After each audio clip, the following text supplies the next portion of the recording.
Marketplace Mall was once a popular shopping destination, especially this time of year as the holidays approach. But now just a few businesses and a lot of uncertainty remain. This comes as some stores were notified by ownership company Wilmerite that they need to relocate by the end of the year. Isabel Garcia tracking the very latest on where things stand. Isabel, what have you learned? Yes, good evening to both of you. Henrietta Town Supervisor Stephen Schultz tells me he has knowledge about the mall's plans, but was told in confidence, and there's nothing publicly filed yet for any kind of required disclosure. Now, he does address what he's heard from folks upset about the changes coming, noting the steps the town did take to try and cultivate growth. As uncertainty and confusion remains surrounding the future of a handful of stores at the Marketplace Mall in Henrietta, Town Supervisor Stephen Schultz tells News 8 he was just learning of plans recently as well from tenants. That's how I first heard of the hard date. Now, like I said, did I know it was coming? Yes. Wilmerite said that they were talking about the possibility of closing the mall this winter. And that's just the interior.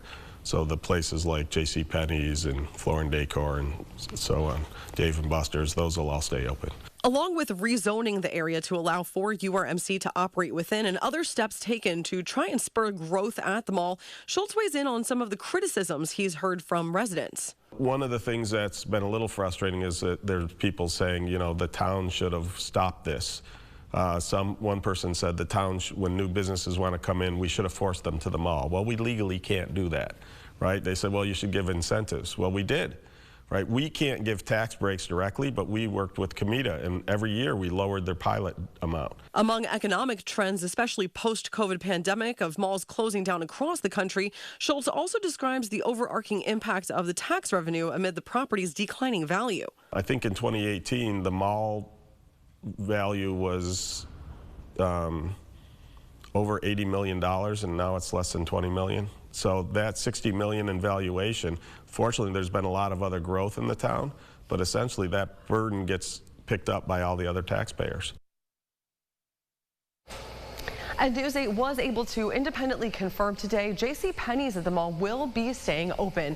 For now, reporting in the studio, Isabel Garcia, News 8. Get the Rochester First streaming app today for everything you love from News 8 on demand. Plus exclusive shows you won't see anywhere else. Search ROC and download for free on Roku, Amazon Fire, and Apple TV.